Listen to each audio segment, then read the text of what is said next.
Hello, everybody, and welcome to the Celtic Unrestricted View podcast. My name is Ryan Clifford, and JP's joined me in this episode, and again, it's another positive episode regarding Celtic, which has been, let's be fair, fantastic the last few weeks.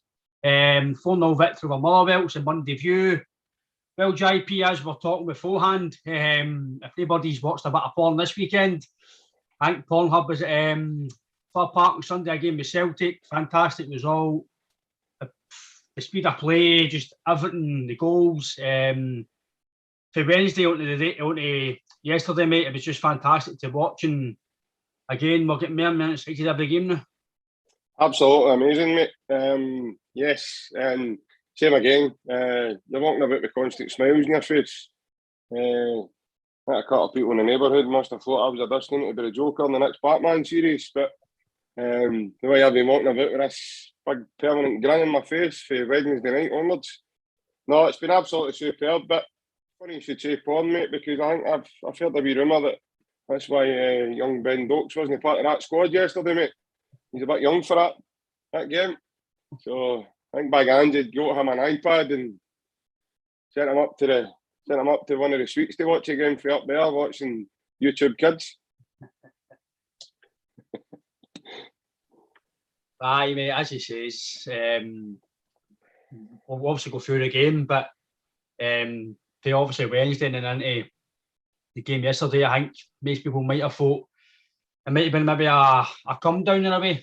Obviously for the victory, then would we continue and would it all be just like I says, it was just 3 points in a way? Could we continue that? There's no point in beating Rangers. Obviously there was a point, but there's no point in beating Rangers and then no continue it against Motherwell because you'd be back to square one again. Behind again. So again, the reaction for the players, the consistency. To me, mate, as soon as the whistle went, the intention, Motherwell had the odd wee sniff, but it's just what it's like. It's under Rodgers, I would say. It's coming back into that where you were just turning up expecting to win. It was either is it 3, is it 4, is it 5 a day? That's the way we're starting to play. We all know football's not like that. Any game, like we could play Aberdeen on Wednesday, we know it's going to be a tough game. That could be a game where it's only 1-0, and you're thinking, right, why is it only 1-0? That's the way it's kind of getting. Like we says, mate, we've said it for the last few weeks now. We're due to give somebody a doing, and that was a doing. Every stretch of imagination, it was an absolute doing. It was 4-0 going on 10-0. So many superlatives for players, but let's just start in a badder. Obviously, the first goal and the play for Taylor, Hatate. What again? Taylor's. I'm not going to say he's my favourite player by any stretch of imagination, but definitely starting to make me realise that maybe he can play at this level. But obviously, it's going to be more consistent. But Rangers superb yesterday, superb. The ball to Hatate and the ball for Hatate, man. It's if you watch anybody who's got Twitter and you watch the Celtic angles they put on after the games, the pass for the angle for where they filmed the Hatate goal, they had a goal for a pass for Hatate, it's fucking outrageous, man. I know he basically pegs the boy, but it's the speed of play. Every pass is crisp and the goal again, Abada's made the run. JP, we spoke about him, and especially you said about him. I think he will be a main player now, and again, Sunday showed. Yes, absolutely phenomenal, mate. And as I predicted it a few weeks ago, I did say when me and you and a couple of the other boys were having a chat that I'd say he was going to be vital and a massive player for us. I can smell it, Ryan. I can just see it in his play. He's coming up with big goals, vital times for us. If you look at the Dundee United game just a couple of Saturdays ago, Celtic, people say Celtic never played particularly well. That's nonsense. We actually played really well. We were just a looking not to win with more than one goal. And I thought, the way he took his goal as well, to have the ability to, in order to take that touch, to pull that ball down at the earth for Jota's cross, and then put it away high in the corner, away for Siegrist, which isn't an easy thing to do because a big fella puts himself about and covers the goal really well. So. But in terms of, and then obviously Wednesday night, the follow on for his movements for the third goal, and then his all round play. If you look at him, I mean, it was just every time he just eliminated Barisic the whole night. In my opinion, he put the fear of God into him. It's probably one of the biggest reasons why Barisic was so poor. After one or two times of like being beaten by him, you then, when somebody's so quick and alert and plays at the same intensity as Abada does, then it becomes a bit more daunting if you're playing against it, especially if you're not at it that night. In that moment, then you can start. But that seems to be happening quite a lot. And then obviously yesterday, Ryan, his all-round play, I thought, for the first 45 minutes was unbelievable. He makes it so easy to make other players look good as well. If you look at that pass for Ralston, it sets up Tom Rogic's second goal, the movement to Abada. But it makes Ralston look like Paul McStay all of a sudden with the pass that he's played, mate. Do you know what I mean? Because what a pass that is in the blind. But I don't know what Tom Carroll's doing. Horrible left back. He watches Abada and then he just switches off, the same as Barisic for Wednesday night. He just switches off. But again, the credit's going to Abada for me there, right, because of the movement. I think he must be learning quickly.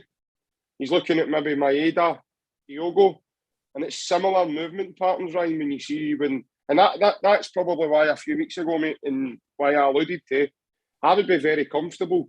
Should touch any wood, I don't want us to get any more injuries, but should we need that sort of cover again, and Abada's got to be a shoe-in, mate, to play in behind, because he's that type of player, mate. His movement's just incredible. He's involved in everything, isn't he? Makes so many good runs. He's involved in all the transitions of play, and he's starting to, I would say, evolve into a Celtic player, if that makes sense to a lot of people. I know I say he was a bit inconsistent. I think we all did. He was a bit raw, and he was taking guys home, but he was losing the ball, and he wasn't chasing back. And he knew that he's just developing into a better player. Similar to with Jota, when Jota first came in, he wasn't really chasing back, but now Jota's chasing back. And everybody's got a work ethic now. But last season, there might have been a work ethic, but it didn't show on the park. And obviously, on Rogic, I liked what he says after the game, kind of shutting people up and basically show Celtic a bit of respect. Like I've said, you've all said for months, Celtic, no matter what we do, we don't get the respect or the credit we deserve because we're Celtic. And it's always been the case since I've been a youngster, since I've grew up. No matter what we do, or no matter who we sign, it's never good enough. But if somebody else in Scotland does it, it's the best thing since sliced bread. I like what he says about how basically we've been on tap the last decade. Last year, it was bad, but don't discount Celtic because they won bad season. And I agree with what he says. Like the squad, there may have been a new squad, but the mainstays, McGregor, your Rogic's, even Joe Hart, they've all been through this scenario before, winning title. I do agree with him that what he says, and we've said for years, just because you're in a new team, basically this season, don't discount us because we've got for our class is a very, very good manager.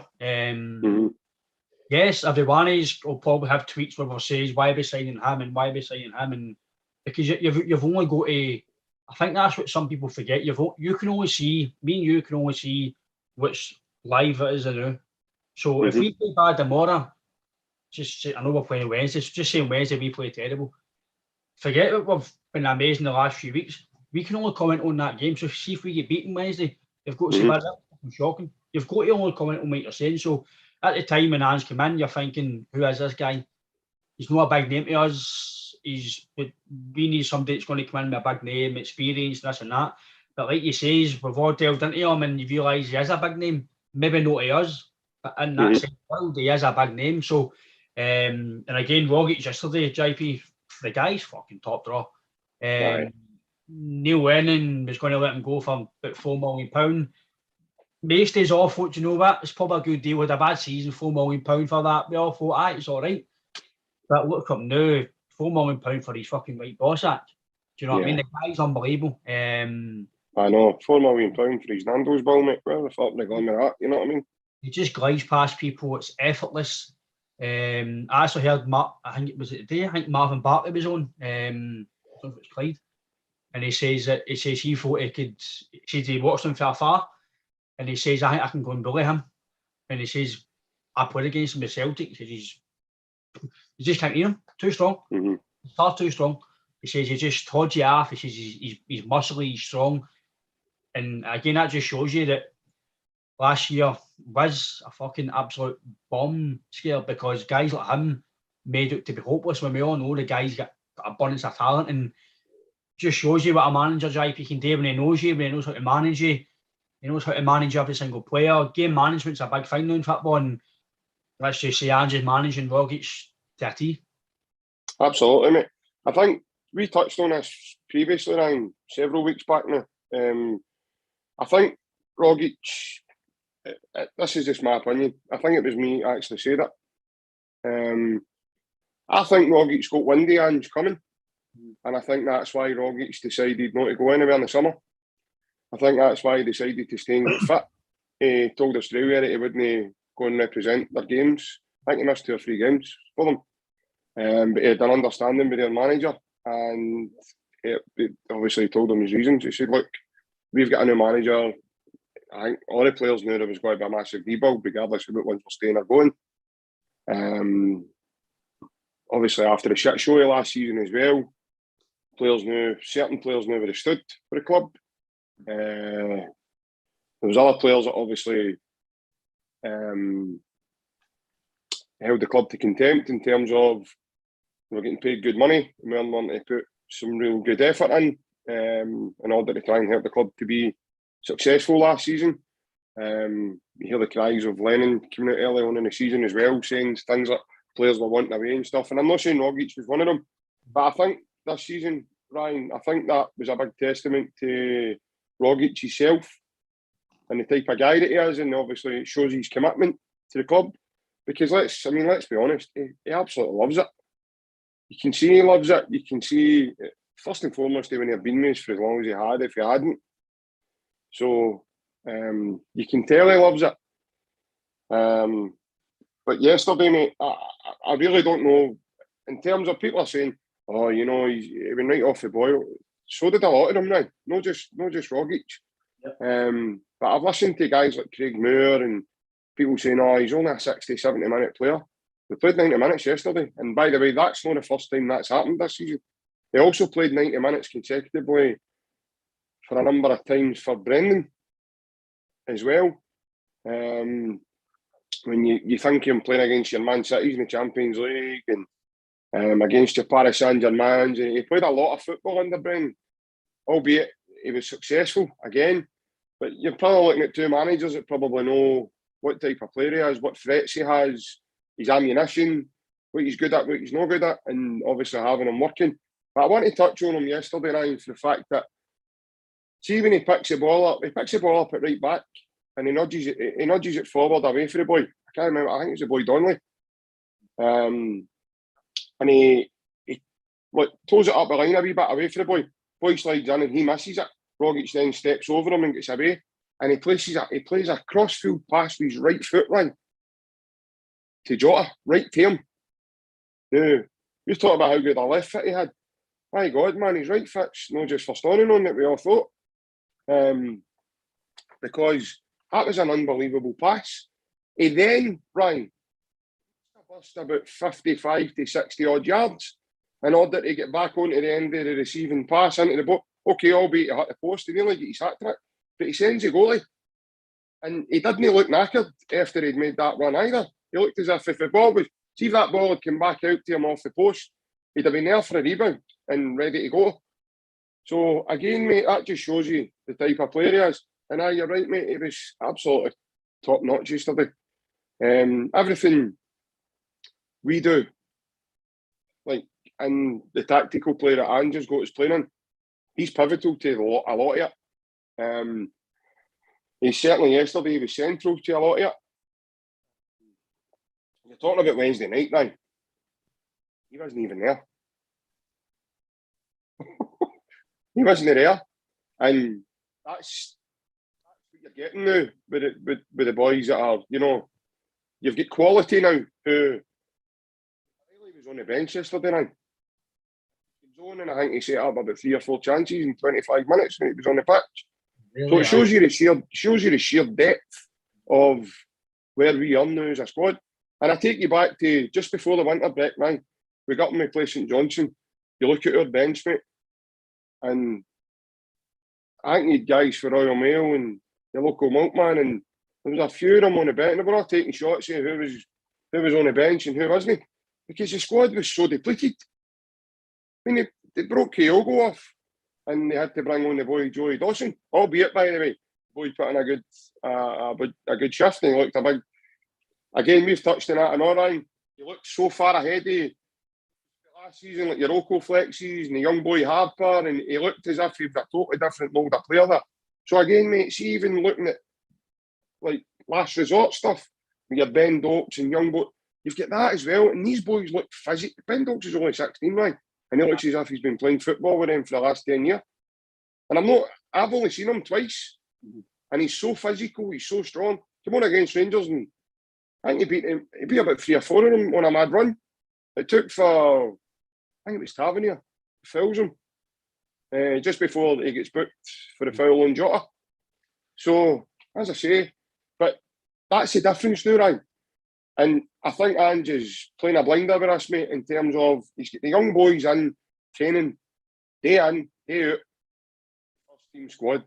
Because see, when it comes time when he needs to phone them and he needs to say, right, I'm picking you for the squad, they're going to be ready, mate. They're coming in to be ready. And I'm not talking about be ready as in you're coming on to play. I'm talking about be fucking physically ready to go. I'm on tongs the way that team play. Oh, definitely. I think he says that even guys like Barkas and Bain and guys who are not playing, they're training to be fit to play because we need everybody in the squad. I think for me, like you say, Rogic it was probably a criticism of the last 2 or 3 months, obviously before the window. I did say in the pod that everything was going through him, and I think we were maybe letting him do too much. We were asking too much of him to create stuff. But now, like you say, you've got O'Reilly, you've got even Gucci, who's not even playing really yet. I read the night, mate. Andy said, I don't know what he said it on, but I was reading it before we came on there. I actually meant to say to you before we started. He's saying Gucci will be ready for the Raith Rovers game. Right, okay. Right, so I don't know that. So there you go. You've got another one to add to the equation. You've got a lot of the midfield's strong as hell. I'd like to think McGregor will be no playing next Sunday. I think either on the bench or no playing. Raith Rovers, you've got enough. I know he's your captain and you want to play every game, but I think you've got an admission now to no play him and still beat Raith Rovers. You need disrespect because it will be a hard game. They'll come and try and play, but I owned yesterday, mate, that Rogic is superb. His first goal was, I don't want to say world class, I'll probably get backlash for it, but it was just a bit world class. Just unbelievable, man. Just effortless, it just glides past. And the fact that I actually watch boxing, and for any young football player, if you're a Celtic fan and you want to kind of learn for a game, I would watch Rogic. It shows you yesterday, turning his head 3 or 4 times before you get the ball. You can't teach that. That's just naturally gifted to play football. You know where you are, your awareness. And for me, the guy's he's phenomenal. And yeah, as you said, he might not be quick, but he is quick with the ball at his feet. And his goal yesterday was top dodge. I was like, wow. And then I think with the first goal got the ball rolling. And like you say, mate, the football we're playing now, for me, some fans might disagree, I don't know, but it's better than Rodgers' when it comes to the speed and the tempo. Now that was quick, but this is even quicker. It's crisper. Yep. Every player's, like you say, every player's a bit more stronger. They're a bit more quicker. They've not really got a player in the starting 11 that's really lagging behind in a way. Even Ralston came in yesterday, played well.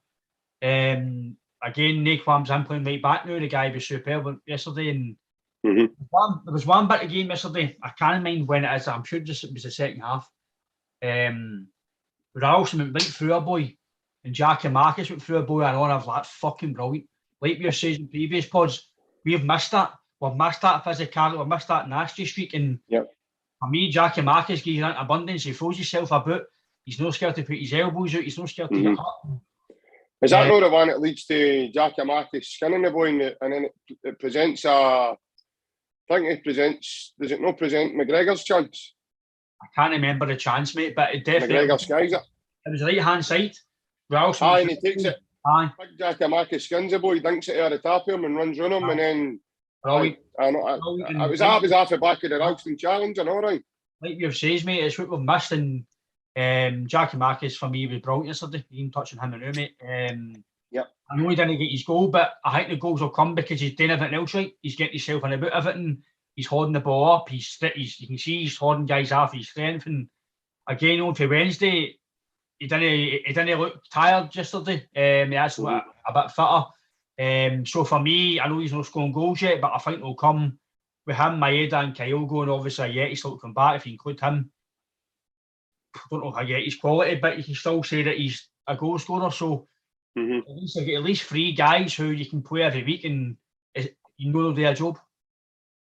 Definitely, mate. Touching on the big fella, Giakoumakis, I'm not even bothered that he's not scoring goals, mate. Do you know that? I'm more looking at him and his contribution to the team, and by God, does he have contributing to that team, mate. He's setting the tone in games, right? I mean, you look at him on Wednesday night, Ant and Deck are just nowhere near him. I mean, they two are just like Goldson and Shirley. They're just totally,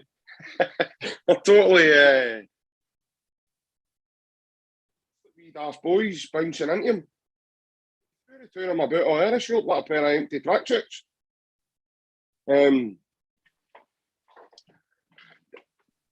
The game at Tynecastle, just same with they two, Halkett and Suter. They two had shots each at hitting them, and big fellas is rolling them and bouncing into them. And what I liked yesterday was an Orion was it, you know, he didn't have the ball. He was working hard across the back four, and he was that big boy Beavis Mugabe. He looked terrified. It's been like 2 or 3 different spells yesterday that game. Well, saying that, so would I if I had to chase my head right enough. I wouldn't be liking that task. Even though, okay, that was a bit of a lucky goal, fair enough, but my God, man, the boy's fast into my header. Oh my goodness. I actually thought there was smoke coming off his heels. Then I realised that a big man had just shot because he was having to chase him. But Mugabe, he's a big strong boy. He looks a big unity lad. And he just bounced into him yesterday as if, what the hell was that? And see big Giakoumakis' shoulders, right? They're massive, mate. Absolutely massive. He swung that young, was it the boy Tierney? Aye. He threw him in his ass. He just swung him yesterday as if get off me. It just reminds me of big John Alumu, remember the old rugby player? Aye. He was hanging off him, remember? And he's still running. I'm telling you, he's going to do a mad run like that one time. We're going to be playing maybe Ross County and Dingwall, or there's going to be about 3 or 4 of the young boys hanging on to him, and he's still running, trying to get through and goal. I've got a clear vision of that in my mind, mate. That's something like that you're going to see, because you look at his leg muscles, and he's just solid. He's absolutely solid. But you're right, mate. Ange has got him, and obviously Ange, he keeps playing him. My head was fit yesterday, Ryan. He could have put him through the middle, but he put him out wide to accommodate the big fella. Knowing fine well we were away from home, they were going to be physical at the back. But I'll tell you what now, not only is he physical, he can play and all. No, he likes to. It was a couple of good wee no-casts to Hatate yesterday, and one touch stuff into like Greg Taylor. But he knows a pass, and he can. The only thing that's probably annoying him there is he's not scored 1 or 2 more goals to his tally. But I can't fault the big guy at all, Ryan. I really can't. I don't know what McAvenny was thinking a few weeks ago when he was giving it. I think he'll be getting loaned out. He's sitting in open goal the other day, praising the big guy for Wednesday night.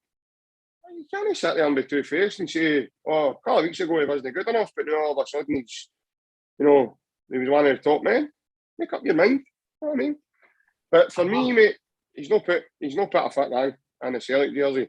And even in the wee bit part, before he got that injury and he was out a while and blah, blah, even the wee bit part, look, we spoke about it, mate. He gave us a different option. He came on against Fenwick Barras and won us about 2 or 3 fouls up the park. And at that point, that mob, they'd got another goal and they were gaining a wee bit of momentum into the last section of the game.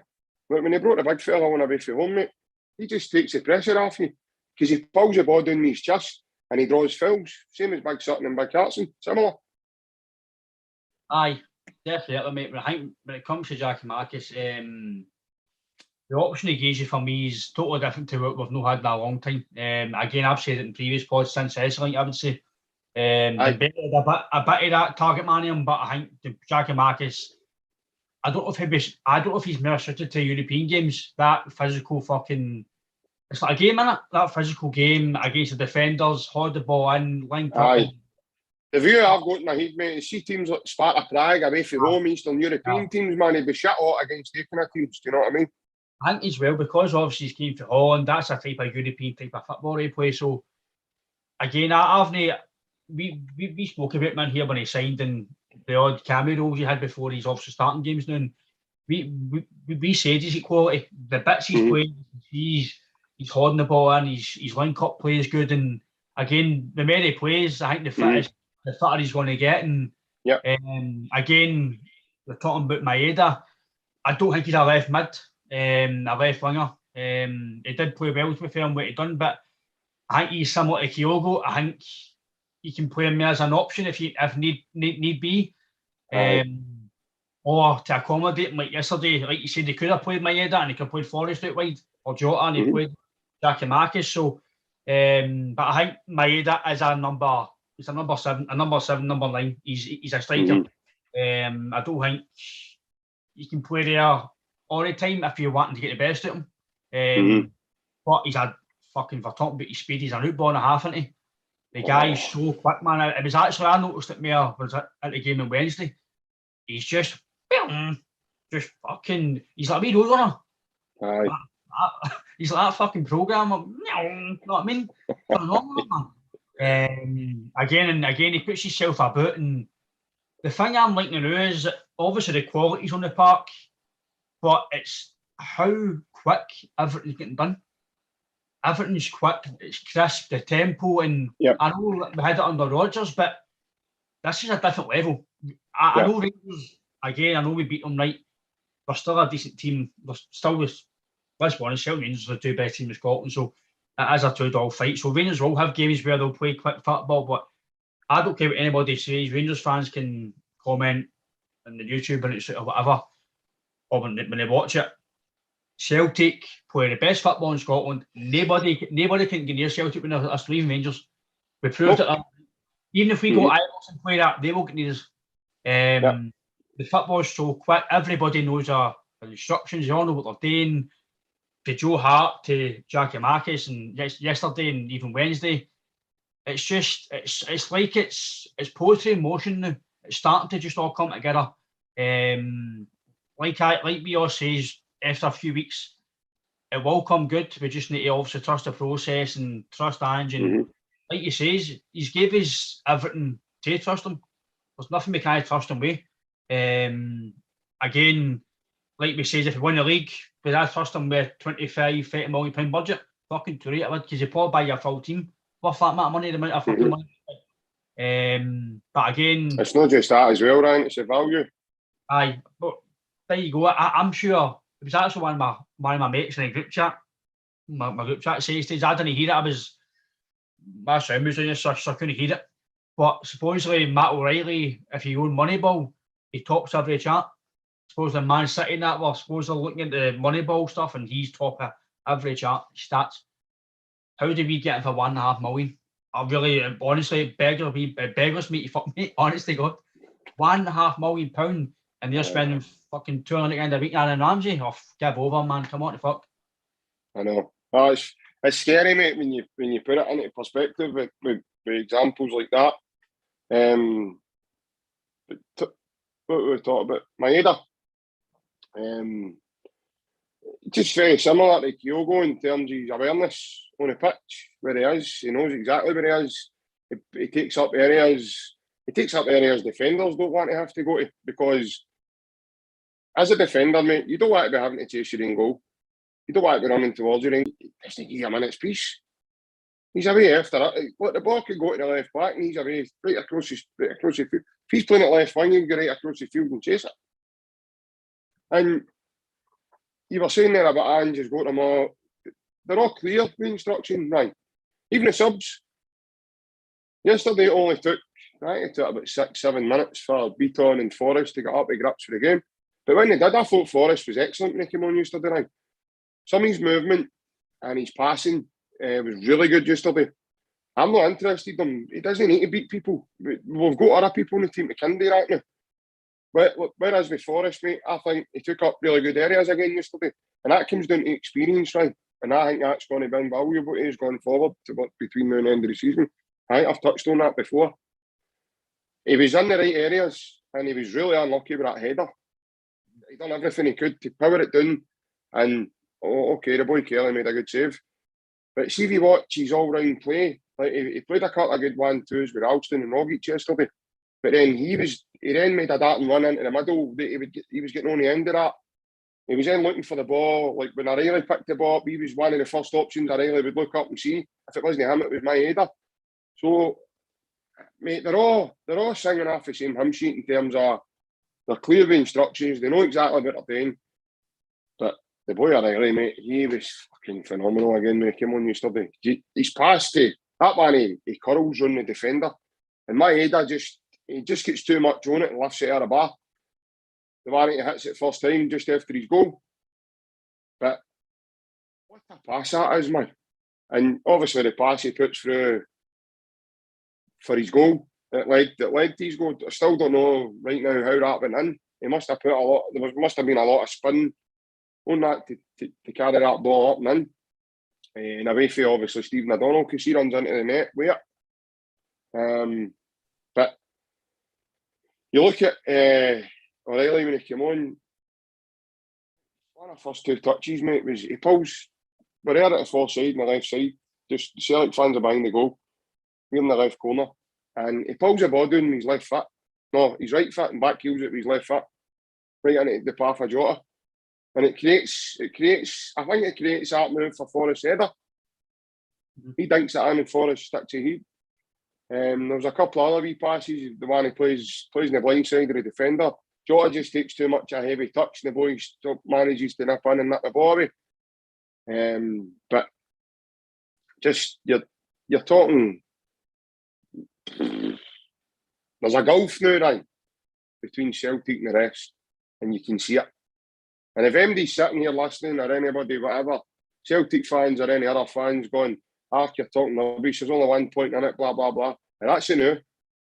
That's a no. There's still 13 games to go in the season. Let's see what happens now moving forward. Because Ange's banging on now, Ryan, about their conditioning, what he's doing with them in training. Mate, if this isn't Celtic fucking, like, at the top of their game, he's like, no, we're going to play better. What the fuck? When are we going to be in a month or two? Oh. Did you? He mentioned the other day about when there's cup finals and when there's trophies being dished out, we're going to be involved. I'm going like that. If that's no one's playing at the... How can... I'm trying to envisage how we play better. I know, mate. 6 times instead of... Get it away 3 times instead of 6 times and... like looking... No, but do you know what I mean? You're sitting going like that, but yesterday we played better than what we did on Wednesday night. I didn't think that was going to be possible after Wednesday night. And I'm going like that to myself, how the fuck do you talk that? But how do you... I thought the second half was better yesterday because we kept going. We didn't let Motherwell get back into the game. I know that might have been a tactic for Wednesday to maybe take a breather, but we were absolutely relentless yesterday. We tried to get more. It was similar that maybe last year, if we were maybe 2-0 and up, we kind of just went through the motions, instead just gone for a juggler, just keep going, more goals, and even, like I said before we came on, we're averaging like 10 corners a fucking game. It's just relentless attacking. Like you says, mate, I know people say it's only one point and whatever else. See if you just go on stats, we're by far the best team in Scotland, on if it's fucking corners, goals, less conceded, fucking shots and target, shots and goal, everything. And like you says, it took us about maybe 2.5 months to start getting to swing of things. Imagine we had this settled team for the Hearts game, and that was us just starting. You'd be fucking at least you'd be ahead in my opinion. I reckon there'd be a good chance, Ryan. You're potentially doing another Invincibles again, mate. And I'm not just talking about my arse here when I'm saying that either. I really do. I think there's a good chance that if you're saying that team's so settled and it starts the summer and playing the way they're playing now, honestly, some of the games we've brought points in, mate. The squad we've got now and the manpower we've got now would have found a way to overcome maybe parts of that game. Even then, like you say, we're dropping points. We weren't dropping points because we were playing shite. We just couldn't be, just no finishing chances. No. And that's the difference on yourself. Now we're finishing chances, but we're still missing chances, and we're winning games 3-4 now. Mm-hmm. I think with 10 shots on target yesterday, you only scored 4. So think of the ones that the keepers are only saving. Like both Kerry was super for me, I thought. Kerry wasn't, again, if Kerry was a lesser goalkeeper, like Wednesday, if it was a McGregor, that'd have been 6 and probably 6 of 2 games. Yep. They were phenomenal. And again, it's just no coincidence now that you can see Andrew's getting more confident now when he's talking in the media. He's just like, listen, we're still to get better. I don't think he's not want to praise us too much. He's not want to put us down. He's just want to keep us all level-headed, humble, and I liked obviously talking McGregor, the captain. Move on to him. Again, I liked his interview after the game on Wednesday, and on the park, you see him just going, "Everybody, calm down. It's only 3 points, basically." He's like, "Listen, just settle down. We've won the game, celebrate, but we get back in." And I like that. I like the fact he knows, listen, he's one of the most experienced guys in Scotland now when it comes to the amount of games he's played, the amount of trophies he's won.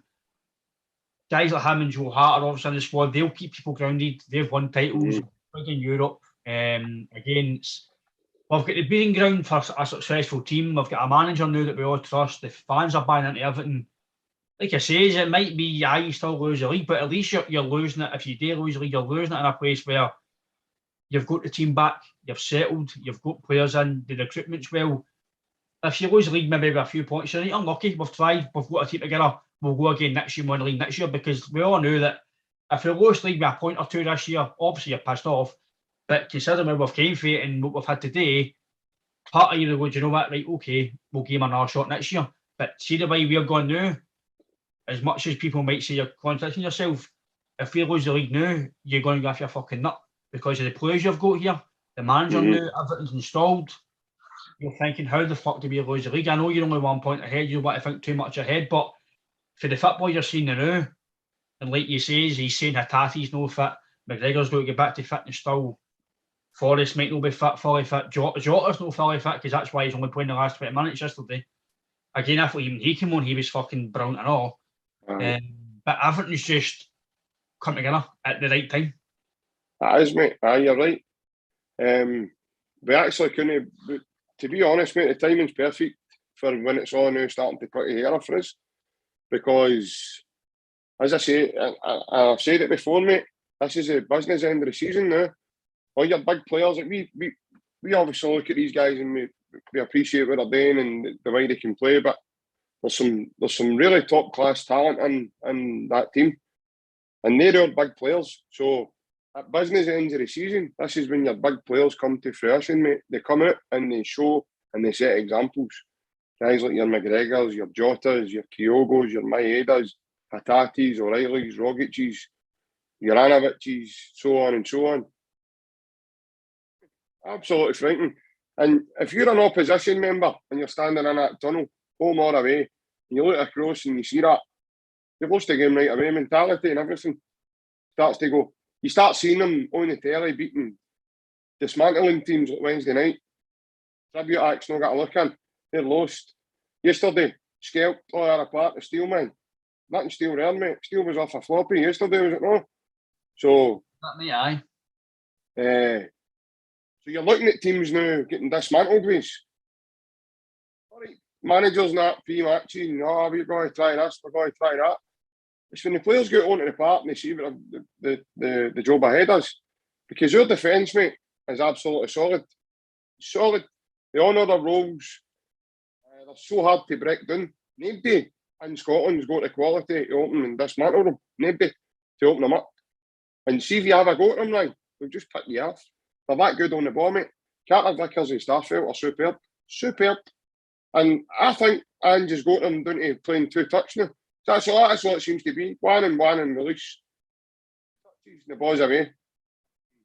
There's no messed about. There's no under Rodgers it started getting played across the back 4 and there's none of that, mate. It's let's get forward and let's put this mob under pressure. And as I say, all the big players are all starting to now get themselves fit. Chatting on the manager's door saying, right, the squad rotating, I don't mind, but the next game, I want to be playing. You can see it. I want to be there. I want to be part of it. The bottom dollars, mate, of another strong team that goes out on Sunday against Raith Rovers as well. Although, albeit we're going to arc at Raith Rovers, you could probably play like some young Dokes and a few others. But you probably could. But Angel want to win every competition you enter, mate, and that's the mentality you need. And for that to happen, mate, you need all your squad firing. And right now, your squad seems to be firing, and that's really important. But obviously, there'll be more chances for us to ask questions across the water.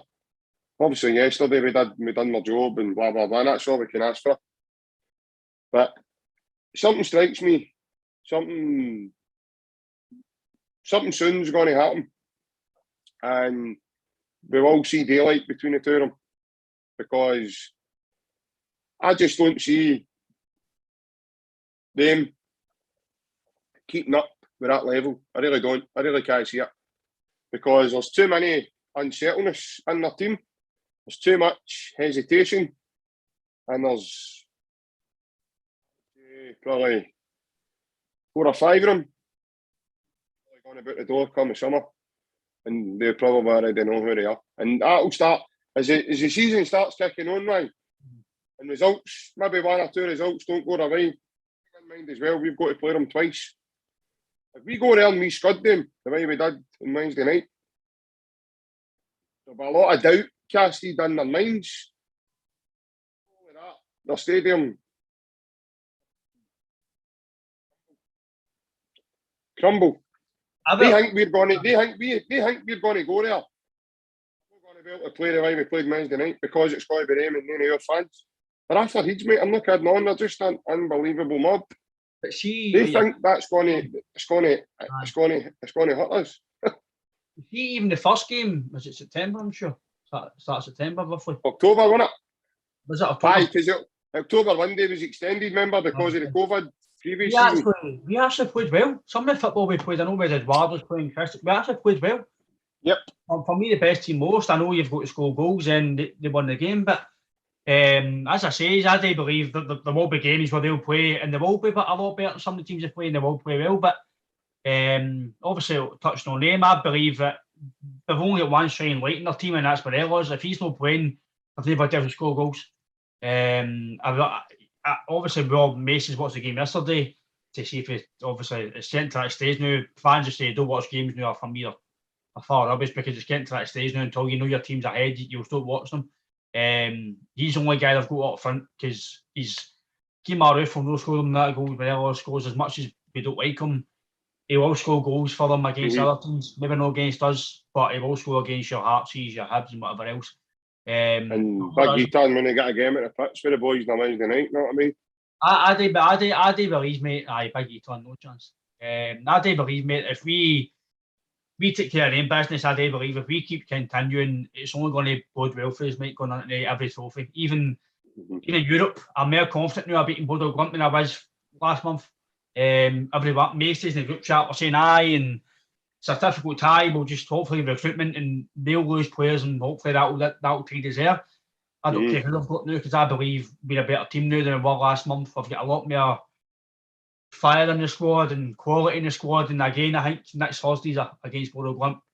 You want to go out there with maybe a 2-goal lead to keep yourself tidy. But again, the way Ange is playing, one yesterday's shown and Wednesday's shown, it's just every game is going to be try and get 2 or 3 goals quick, just get the game done, and then we can just play through the motion. That's the way I can see it.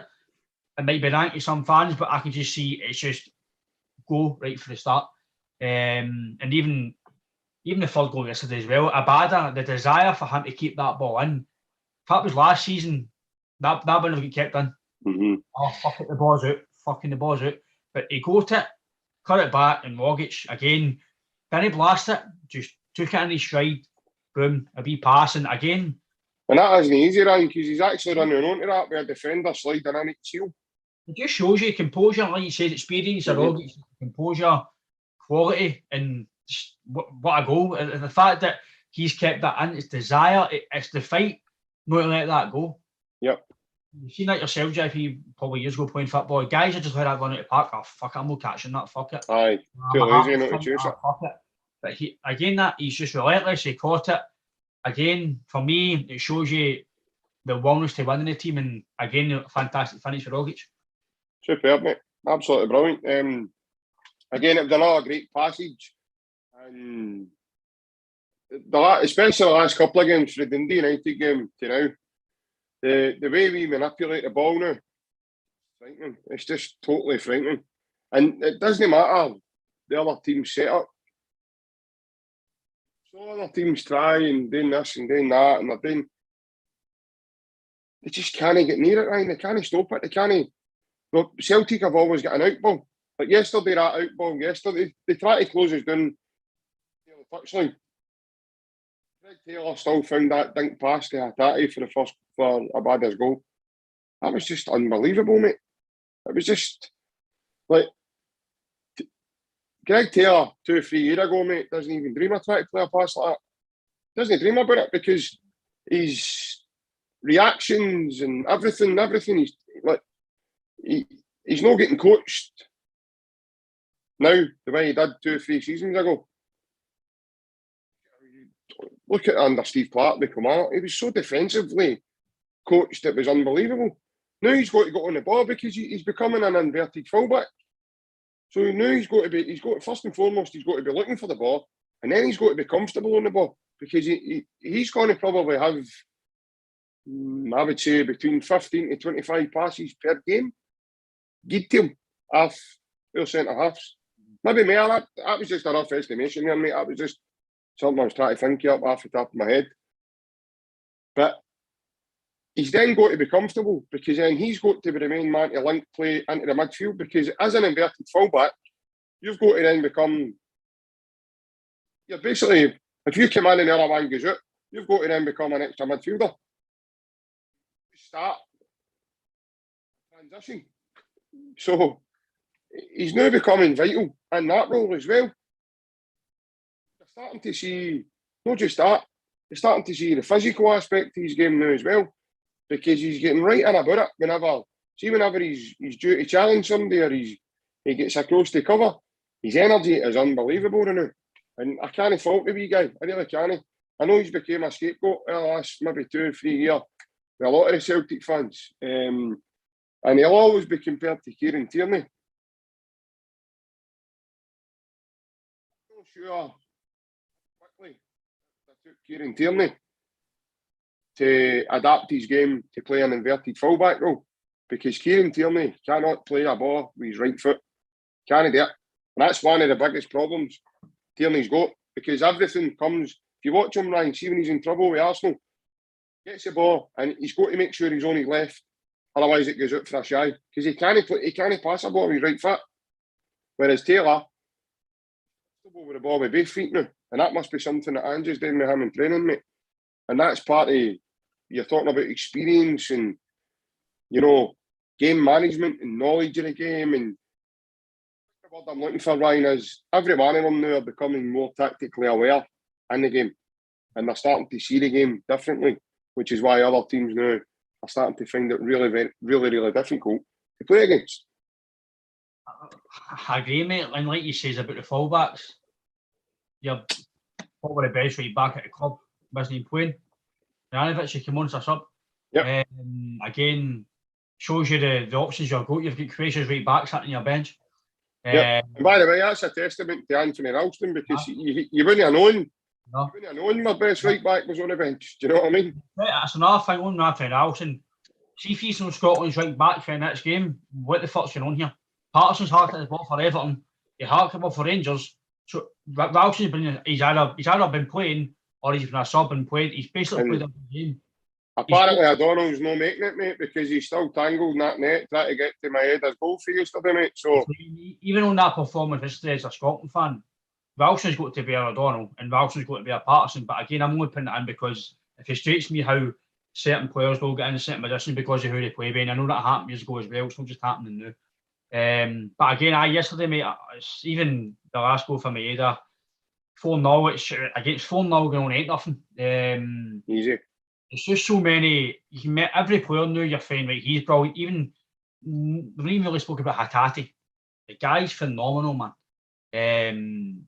He's way to pass. See the fact that I like the fact that he's trying things. He's getting the ball away, but he's getting the ball back and he's chasing back. I don't mind that. I don't mind players getting the ball away. But see when they work hard and they get the ball back, it doesn't bother me. Because I'd rather a player try something than just want to play a simple pass all the time. Because for me, that frustrates the fucking life at me.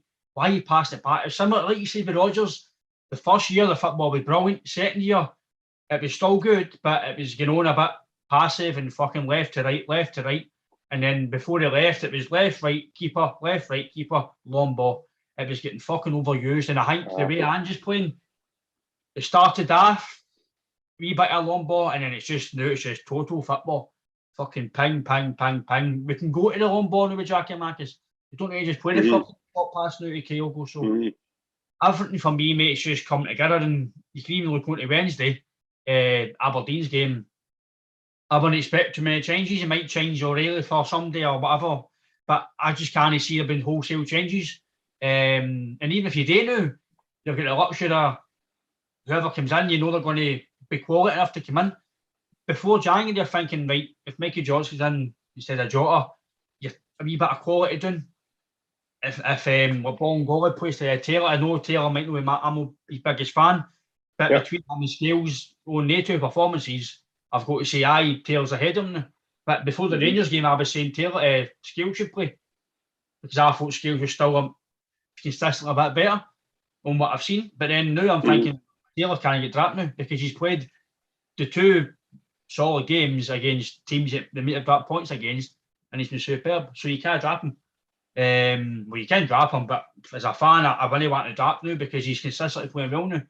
Again, but he's just got to keep that going. The full team's just got to keep going, and I just can't see, like you say, you might drop a point, Aberdeen, or you might get beat, whatever. But I don't think it's going to stop the momentum now. I think if we do drop a point or we do get beat, right, cool, we get it away, we just keep going. I think we've got that momentum now where I'm like you, I just can't see where we're going to drop points. I know that's the famous last words, but the football we're playing, the squad we've got, the humbleness of the manager, it's just 3 points, we move on and we get fitter, we get better. For me, that's like you say, JP, like a lot of fans are saying, it's scary when he says that Jackie Marcus isn't fit, Tati's no fit, Maeda's no fit. We've not seen Gucci really play yet. Kyogo's still to come in, Tumble's Julian's no fit. Jota's no fully fit for his injury. Beaton's just come back for suspension. Forrest, it's scary. Like you say, we've got bundles of options now, and like you said, look across the water, they've got Ryan Kent and Morelos up front, really. What else have they got to come in? Well, that's it. The other two, you hear them shouting about across the water, you hear them shouting about their go-to men. You take Morelos out of the equation, he was away in international duty there. I'll tell you one thing, Abad is what Rangers think Ryan Kent is. Aye, I would agree with you, mate. Aye, definitely. I think the boy is just absolutely phenomenal. Whereas I think the other lad is just so overrated and just over-talked about. But again, mate, you'll get sections and you'll get people that you've said it before. It doesn't matter. We could win a treble this season now, and Rangers threw it away. That's. I tell you, I could see the headline now, right in front of me. Rangers threw that away. It's funny. It's funny you say that. Sorry to cut you off, mate, but I've got to put it in there. Right, mate. Let's keep my mind here. On the radio all day, Kenny Miller was saying the last few years we've come back from Dubai and whatever the winter break, and don't know what's happened to Rangers. They've just folded. Is that not because they're not good enough? And because Celtic have got better and got fitter and showed their quality? Or is it, I think he says it's all down to what other teams do? It's not about Celtic. No matter, Celtic were hopeless last year, and that's why Rangers won with 25 points. Not because Rangers were superior to Celtic. Celtic were hopeless last year. Granted, Rangers took the chance. They seen Celtic were weak. They bought 2 or 3 players and enhanced their squad, and they all, as I says, they were far more organised than us, and they played a good season. Can't argue it, won the league fair and square. But because we were fucking hopeless. If we were up to any bit of an A game, there's no chance that, let's be honest, we all know why we lost, because there was no fans as well. People might say that was an excuse. It's not an excuse, it's fucking facts. You've seen it on Wednesday night. If that was no crowd, it wouldn't have been 4-0, maybe a 1-0 fucking 2 each game. The crowd makes the players play better. It's just Rangers play at Ibrox. That game, this with no fans, could have been a hard game for Rangers. But the 50,000 fans shouting their names, proving they won 5-0. But I'm like you, mate. It's just it's scary when we've got all the options. They won 5-0 as well, mate, with a comedy of errors from Hearts' point of view as well. So I never watched their game yesterday. I've only seen the highlights, and it looked like they played a lot better than what they did on Wednesday night. That's for sure. But going with the highlights I've seen, Hearts had a few good chances. They just were very wasteful with them. 1 or 2 of them goes in, you're talking about a completely different game. Goals change games, and moments change games as well, mate, in certain games. But the hype with him, Ryan, it's unbelievable. Just, I'd said it previously to Wednesday, mate. I thought they were a bang average team. Wednesday night, they proved me right. And I always did say when we do get, like, because last season, as we all know, was poor for various different reasons. It was shocking and a disaster. But I did say when we get our team ready, doesn't matter who the new manager would have been. This was before even Ange was 40 or been a Celtic manager, or even Eddie Howe or anything. I was saying this. I said whenever we get back to firing, we will show who the best team is. And we were unlucky at Ibrox in October. And Wednesday night we were totally devastating. And what we done in October, Ryan, even getting back to Ibrox again, mate, I don't think we'll make that same mistake again. No being ruthless, no being like clear cut. Because we've got, let's face it, mate, we've got players now who don't know how to be anything but clear cut. They're that good. They are that good. We've only seen these boys there a period of a couple of games, Hatate and O'Reilly. Look as if they've played with Celtic for the last 10 years. They're fitted in like a glove. And they know, they get it, they understand what they've signed for. Especially the boy O'Reilly. He's talking about the fans and he just gets it. And yesterday, I mean McGregor. Yesterday was a shame. I mean, he's running about with slippers on, he's piping. He just makes the game look so simple. The other night, he was the same against them at Parkhead. Like I say, the boy O'Reilly, he's sitting on the bench yesterday with flip-flops on. Like, just relaxed, totally. And that's the difference with him now. They're all relaxed. And nobody's like, he's not getting a game. He's not moaning about it. Aye. Just work hard on. I know for a fact, because Ange doesn't like using the term dropping somebody. Doesn't like that. He calls it squad rotation. And if you ask me, Ryan, he spoke to them all as a collective, probably individually. And they all know their roles that way. They all know that they don't play 40, 50 games a season. But you're going to be a vital part of my team. But see, when you're a vital part of my team, I need you to be physically fucking fit enough to play the way I want to play. And you can see the fitness levels of them all. The injuries that we've seen in the first half of the season, I understand now, I get it now, Ryan, because we've all seen it. We're getting used to his training, his conditioning, his way of doing things. They were getting used to it. Their body was becoming accustomed to it. So it was only obvious, because they've been asked to run for fucking 90 minutes the whole game. Now we can do that, Ryan. Now we can play 40, 50 minutes with Abada and Hatate. We can bring him off and bring on McGregor and bring on, like just say for talking sake, Forrest or Mikey Johnson or Ben Dokes or Karamoko Dembele. There's another player we've not even mentioned. And then on the other side, you've got Jota or Johnson or you can put Kyogo, and I know they're no bang on left mids, but you can put Kyogo and Maeda out there and use their pace. You've got a big, massive, fucking ginormous black bin bag full of ideas and full of what's and wants now, because it's all possible. Everything's possible when you want to do with that team, and you can play any system just about now because they're all coming back to fitness. And see when they're all ready, right? He's going to be walking about my migraine. He's going to be what am I meant to do now? You know what I mean? But it's a good headache to have, isn't it? Yeah. No, it's a brilliant headache to have, mate. Aye. But see the thing as well that's interesting me as well. Obviously, is that a new sports scientist we go for Portugal? Is that right? The boy's name's Ortega. Right. Yeah. Is there any coincidence that since he came in, we've been better as well?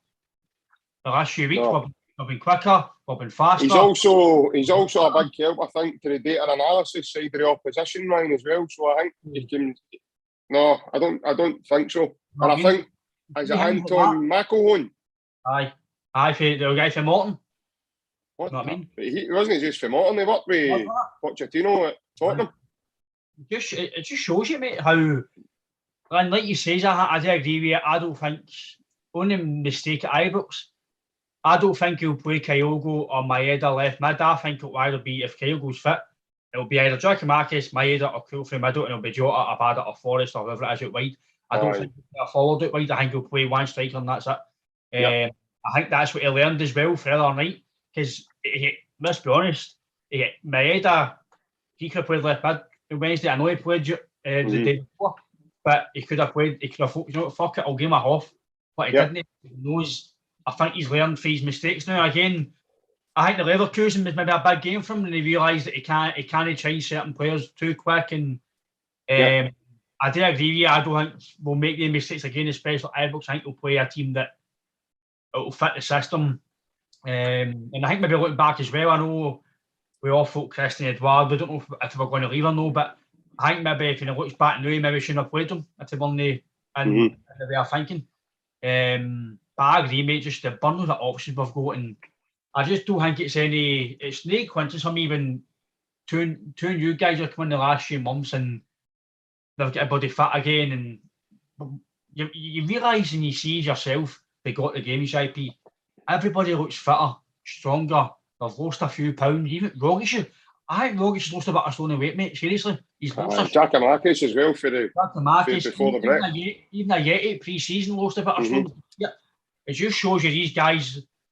So what the fuck? I know people say it's going to players to get themselves fit and keep healthy and whatever else, but see when I full teams like that, what the fuck was going on behind the scenes last year?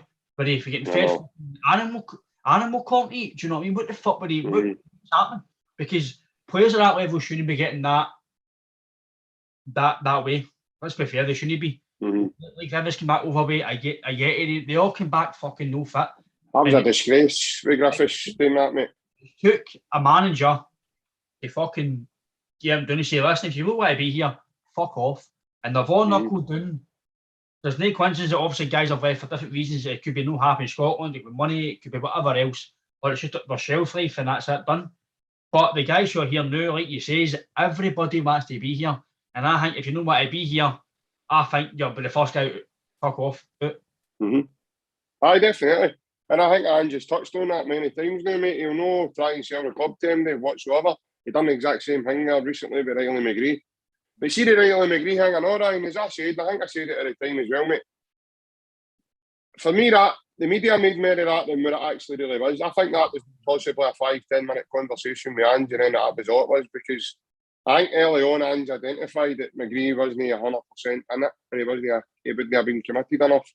And he's well like that, right, well, we got to Middlesbrough then, or away and try another option or whatever else it would have said. But I don't believe, and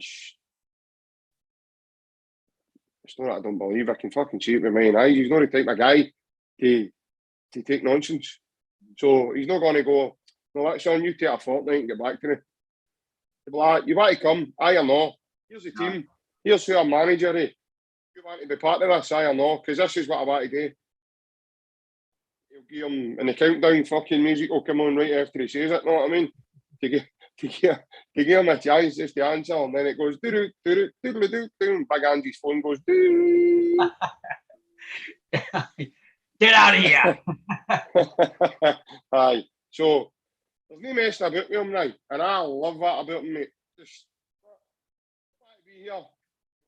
Simple. If he has a vibe, but you maybe don't want to be there, mate, then you'll not be on his team. Because eventually, towards the end, mate, I don't know if you remember, he kind of stopped playing Edward. Aye. He kind of went like that, no. At Ibrox, he was like, no, you just don't want to be here, son. Your head's fucking full of broken motors. So you're thinking about your stats on FIFA and, oh, I'm better off going down to England and doing this and doing that. And he's not playing me, can't make it with Crystal Palace, is he? Done all right, but I want to say he's done all okay, right. but he's probably not done half as good as what he'd imagined in his own head what he was going to do. He also right now. He guys on him as well. And I'm glad the Rangers game is on TV with fans and what happened and how we played and how good the fans were, because see if you're watching that for a player that's didn't sign for Celtic or a player that's left Celtic, you must be like, fuck me, I'm missing that. I would be. Fucking look at, I think Ryan, obviously, for me, Ryan Chris had done well for Celtic, and he's obviously went to jump the chance. Bournemouth might get to the Premier League, so if they get to the Premier League, you can maybe say, fair dues, mate, you've enhanced your career, you've got some money for your family, fair dues, football's a short career. But even you beat our fucking Bournemouth yesterday in the FA Cup, right? Listen, that's not us getting beat after Celtic Hearts. That's fucking... I know, it's right? Embarrassing, mate, I know. And by the way, they had a good January window there then, because the Barker was back in that window there. And then you've signed fucking, signed. You're looking at that game on Wednesday, you're thinking, you don't get that in the fucking Championship, do you? Or the Premier League, do you? France, man. I don't care. I agree, Ryan. Aye. Me when I played, right? It's that, even you probably yourself, JP, you played to win trophies, you played, obviously the guys you play with your pals, you want to play in a good environment, fair enough, right? Mm-hmm. But see if you can get a chance of playing in front of 60,000 like that, the atmosphere, just everything about that club. Why would you not get back for fucking maybe an extra $5 grand your wages? You're getting that every single week. See that happened on Wednesday. That's not bad enough.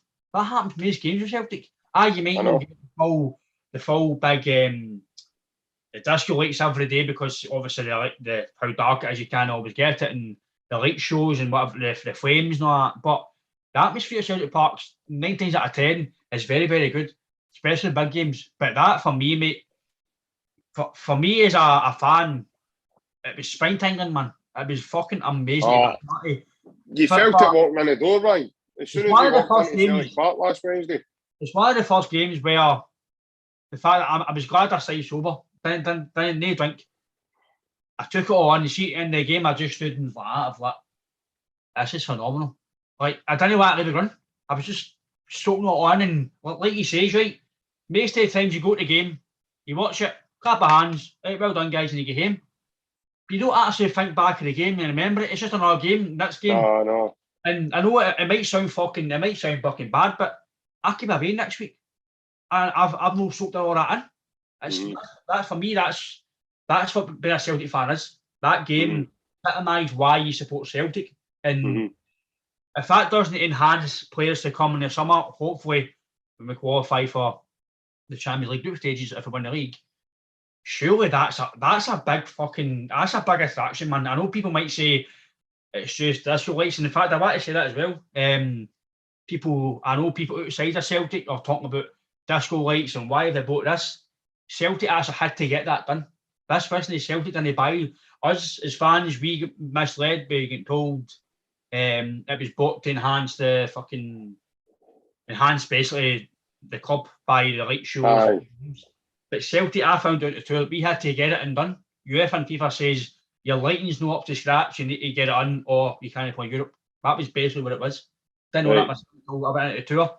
And the tour guy, Martin, says the only reason Celtic have put all the disco lights and stuff like that because they had to do the full light show, the full fucking lights had to get redone. And they thought, you know what, we'll enhance it a bit. And they put things in and blah, blah. So they just enhanced it to make it a bit better, but they had to do it.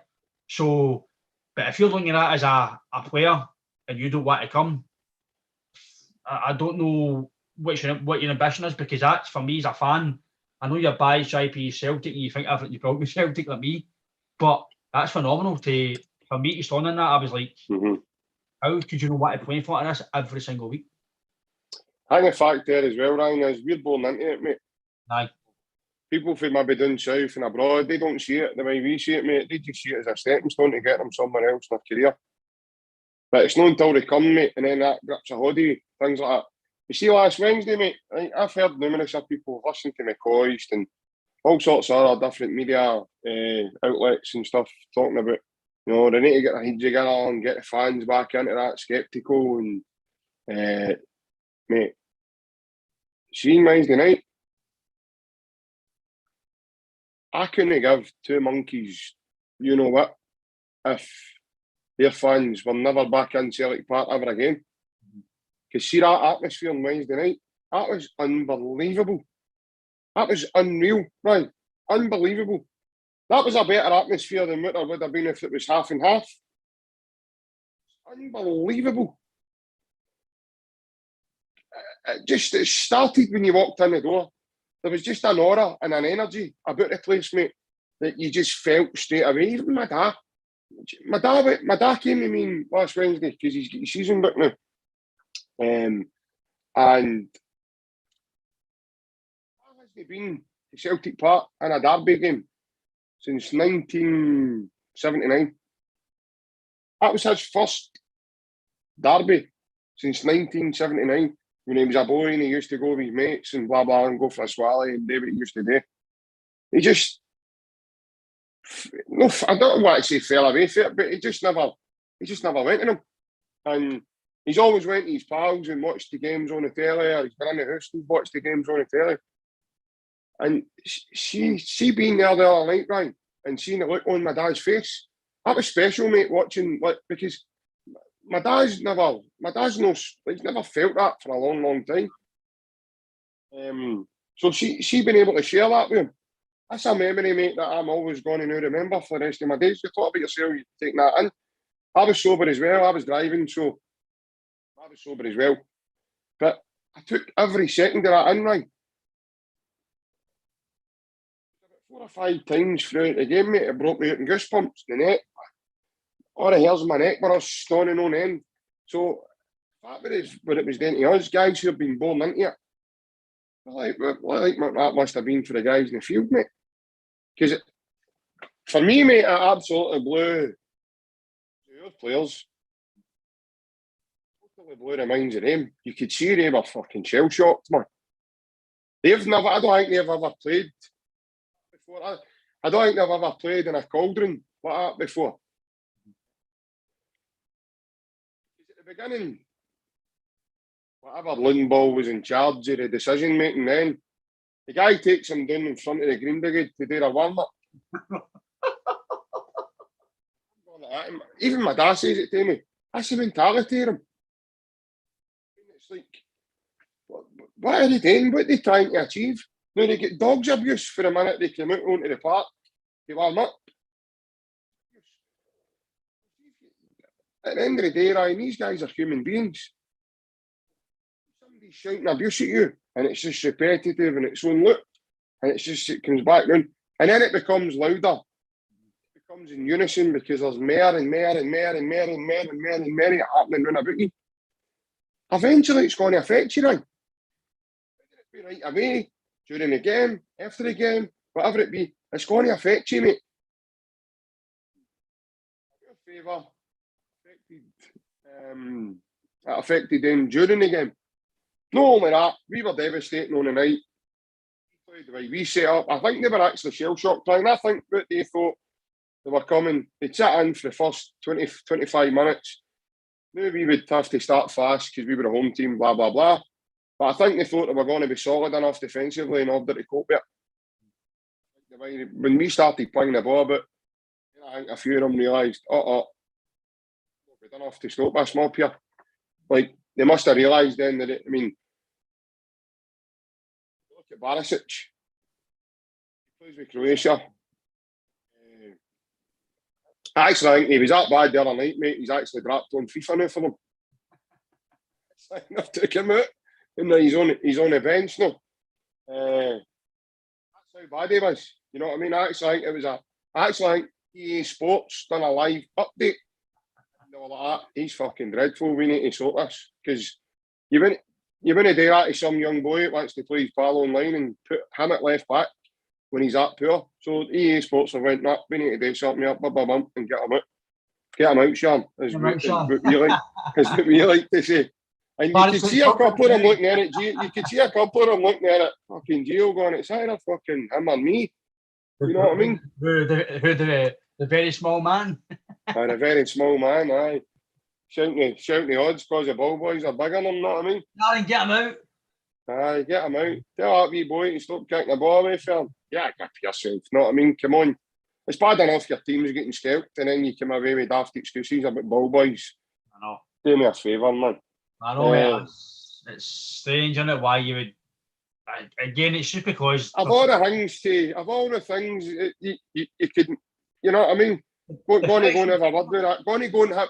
Think of this. Going to go and have a word with that wee boy because he's taking him a cue at my goalie. I grip yourself. No. But I obviously as well... Fucking Dutch internationalist, stupid. You're moaning about a wee boy. I know. You're a wee boy yourself. Like you say, obviously, mate, that's just... It's a deflection tactic because obviously how it was happening. But again, obviously, last bit, mate, obviously Wednesday, Aberdeen.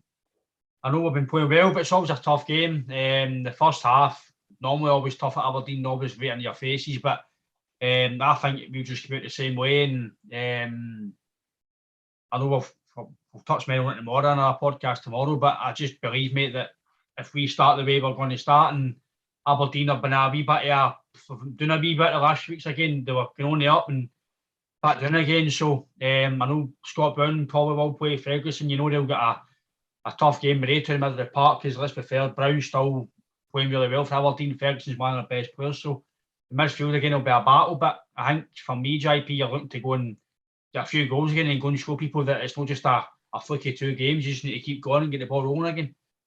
Aye, absolutely, mate. I really do think Aberdeen are in for a torrid time tomorrow because I think you touched on it there, mate. They're just not at it now. They've not had a lot of good results recently. I actually said the other day, mate, that him and I don't like to say this because I love the wee guy at Celtic and all that, but I actually think him and Maloney's Jacobs could be on shaky nail shortly, mate, if they don't start picking results up because it is a results-driven business. And for clubs like Aberdeen who have backed him, they've allowed him then to go and bring in his own people, Brown included. And I think they've got a top draw coach. They took the England international strikers coach up to Aberdeen with him as well. Alan Russell. Alan Russell, aye. So they've definitely backed him, mate. Do you know what I mean? And I think they're low in confidence now. And I think they'll be looking at that going, there'll be teams in now, Ryan, going, I don't like to play them. And there'll be teams going, I'll be happy if they only beat us 1 or 2-0 here. That's what's going to start happening, Ryan, because of the you're playing. We're going to put the fear of God into teams, and it's going to happen pretty soon, mate, because just say we got there on Wednesday, another 4-0. Teams like Raith Rovers and that are going to be like, oh no, man, we're going to need to go to Celtic Park on Sunday to play this, man. Like, last year, no bother. Teams were looking forward to playing us, right? Now it's going to be a case of, what team are they going to play? Like, they take him off, they've got him. That's the way things you start to think, right? Obviously, Brownie, he's experienced. Brownie's not going to be frightened. I'm not trying to say that, but I just can't see how I've said it before, Ryan. I really don't think I think there's going to have to be 6 to 7, possibly even 8 of our players just know at it, mate, for actually a tragedy, Ryan. But like for us to drop points, you know, I'll lose a game. That's beyond my wildest dreams, you know. But again, football's a funny old game, mate. You just don't know what's around the corner, of course. But for that to happen, Ryan, Celtic are going to make to go for the end of the scale of it now. They're totally abysmal, and I just don't see how that's possible, mate. Between playing the way we played yesterday and then going to it's just another part, Ryan, with 2 sets of goals. So I just don't see how they go from that extreme to that extreme, especially under this manager, because I've never showed under this manager. Do you know what I mean? So Aberdeen are going to, I really do, mate. I think Aberdeen are going to win for a torrid time, and I think Aberdeen are facing a Celtic team that are a lot fitter, sharper. The 2-1 game, and the first time we played them up there this season, man. I agree, mate. I believe that it's going to take us, like you say, to have an off day to drop any points for. I mean, like you say, everybody know to be on song, or like you say, football's a funny game. It can happen. We can have one game in the season, and that could fuck you, because if we do go behind, they'll have the tails up their arse. So, like you say, mate, it's going to take us to have a torrid time, and I just hope that not just Celtic or Rangers, obviously with the fans. I hope other clubs start getting wising up and stop taking the piss, because we all know Aberdeen's not going to be full tomorrow, and we're only getting a fucking wee section. It's a joke, and it's going to take fans. I know for a fact some fans will just go in Aberdeen end and just sit and be quiet. That's what it's taking now. People have to go and do that, and it shouldn't be. It's the same as Hibs, right? Hibs have got a wee section tomorrow at Ibrox pub, if any. But Hibs want full sections, but yet they can't follow the ring run against the top 2 teams in Scotland. Which for me, see, that was a Hibs fan, Aberdeen fan, Rays Rovers fan, whoever. See if Celtic or Rangers come calling, the ground should be fucking full. That's the games you buy your season books for. For me, anyway, I know it's to see your team, but you're seeing guys who are fucking quality to see. So again, I'm like you, mate. I couldn't care if Rangers fans didn't come to Celtic Park again, but I think it does make the game a bit better. But again, in that scale, if we want fans back in for away sections, I think it's going to work both ways. It's going to work at our end. The Ibrox is going to work the full directions. But of course, mate, and that's a bit that's obviously I don't want to shaft within fans by saying that either. In terms of I don't want them back in. So I get that, mate. What I meant there is I just personally, probably all that mindset, mate, is because I don't really go to the away game, right? So it's because obviously nowadays you've got to fit into a qualifying period to be able to go and buy your tickets for away games. Quite rightly, as you said as well, Ryan, you could probably go into the opposing club site and just go in, don't wear colours, sit and be quiet. And I know it's going to be very hard to be quiet when we're scoring the goals that we're scoring now, mate, and playing the way we're playing, because you'll be walking about me. I know I would be walking about with a constant big cheese on your face, but just want to touch on another, Ryan, before we go, mate, is I think it's an absolute disgrace. Another section of midweek football. I am not interested. It's shocking, mate. That took away that deal for BT Sport. Kidding on, they were showing interest in my game. How many times is this now? We've seen midweek football here, and I think they're showing a women's game on women's football. And by the way, I'm not trying to say anything about women's football or anything. I just think on that at the similar time, the bigger spectacle is for surely there's a title race on up here, so why not show? I don't get it, and I know that's not a thing there against women's football, because I actually quite like watching women's football. Some of the games have been really good recently, but there's a title challenge up here in Scotland so far. The new that is anyway, because it's only a point between the teams. I just think there's not even one channel, not one forward to give an opportunity, and they're charging, what is it, 13, 14 quid on a pay-per-view, which is a disgrace. Scandalous, mate. Like you say, it's basically a full card up here. I think tomorrow, Wednesday, sorry. As you say, Aberdeen and Celtic should be on Sky. Even Rangers and Hibs, it's a decent game as a spectacle, I would say. Especially because of the way the league is at the moment. Like you say, the Sky, BT, most away games for Celtic Rangers were just about on the telly. And obviously, you think Sky would take into consideration the no every fan can get to the run because of COVID restrictions, COVID players, fans are obviously getting lesser allocations. Yeah. We put the games on, and then they're moaning about why people are getting fucking live streaming, they're getting IPTV, they're getting this, because people can't afford to watch their team. You're paying your season books, you're paying your Sky Sports, your BTs, you're even Premier Sports again, Sundays and Premier Sports, another channel you need to pay. It's more money, and let's be fair, the way the world's gone, everything's going to go up. It might be £3 or £4 fucking every year. It's going to go up.